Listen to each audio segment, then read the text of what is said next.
Hello, my name is Shondell Young. I spell my name as Shawndell.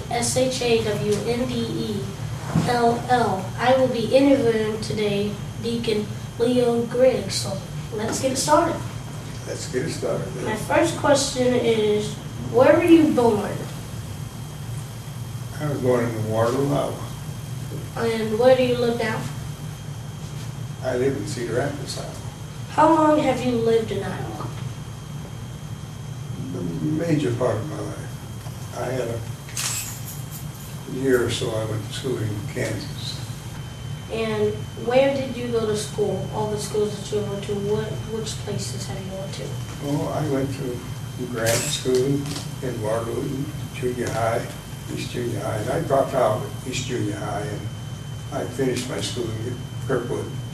I got a graduation, I graduated from Kirkwood. I finished the courses that I lacked at Kirkwood, so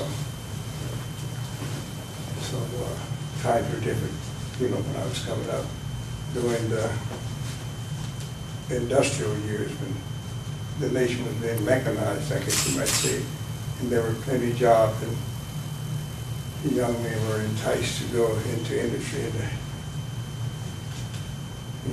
into labor. It was the war going on and et cetera. So there was a good opportunity for boys my age, 15, 16, 17, to go into industry making more money than they ever dreamed of in factories. So you brought out a little bit of stuff about the war. Were you ever in the war or a part of it? No. Okie dokie. Were you involved in any civil rights movement stuff or anything related to?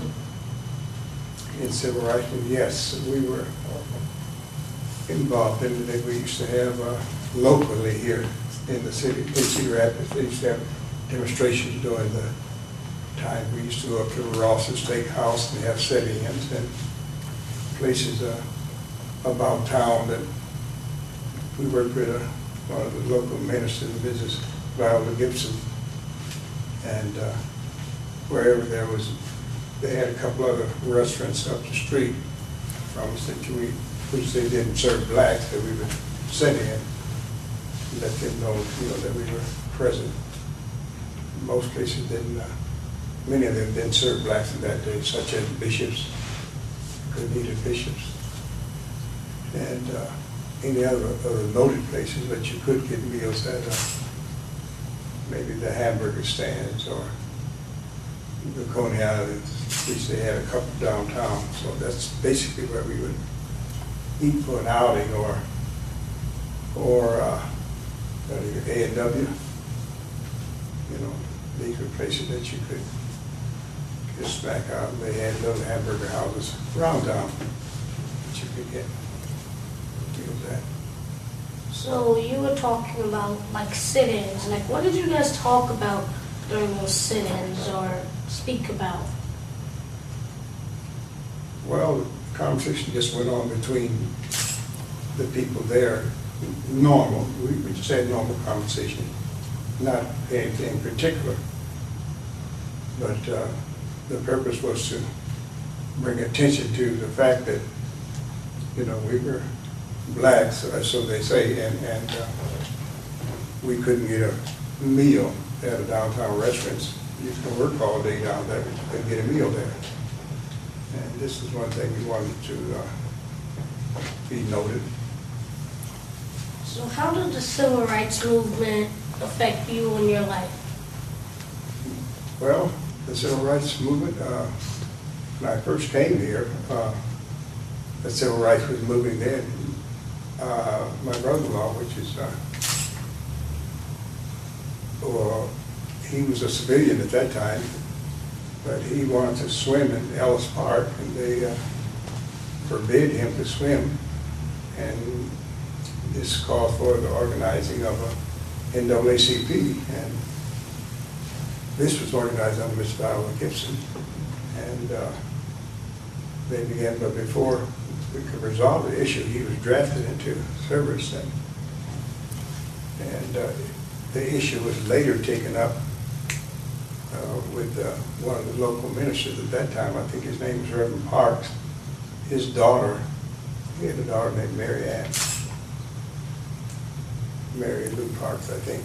But at any rate, they denied her the same privilege, and they took it to the NAACP, and the chapter pursued it till they relented in their desires to let blacks swim, so she become first black, to be a participant of the Ellis Pool.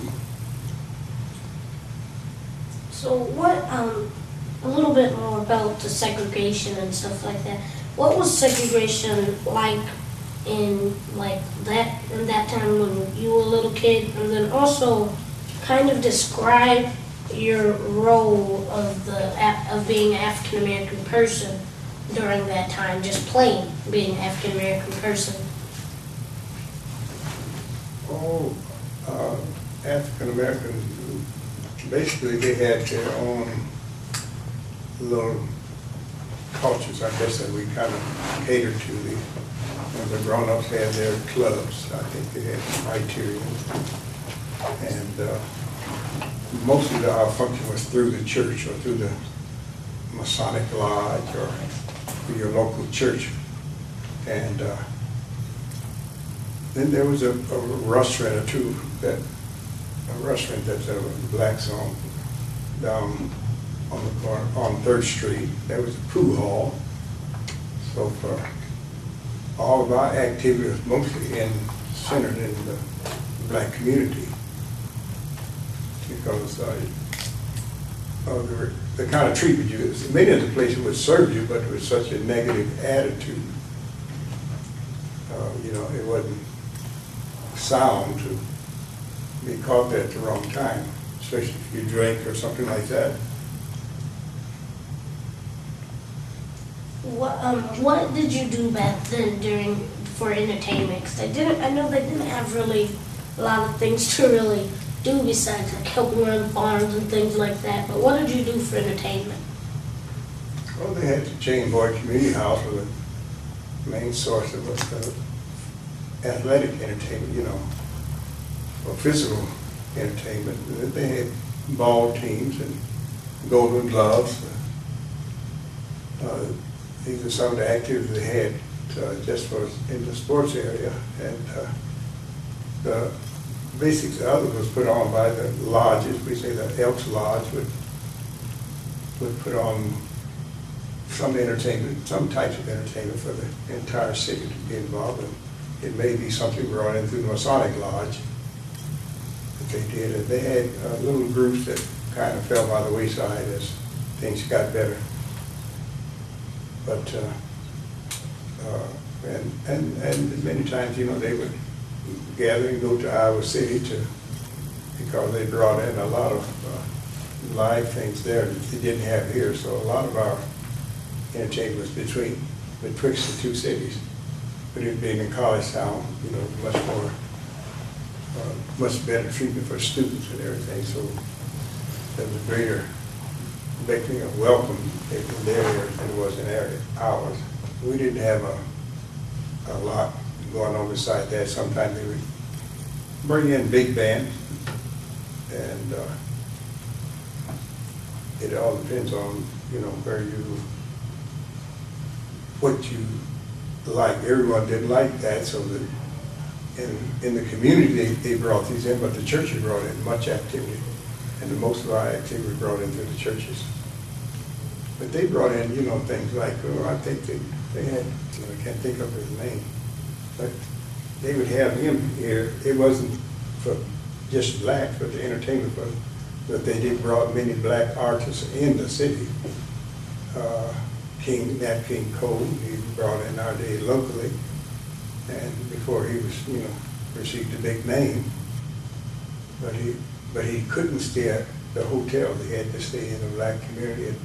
That was one of the holdbacks of getting bands in. They all had to stay in the black community because they weren't permitted to stay at the hotels or eat, many of them.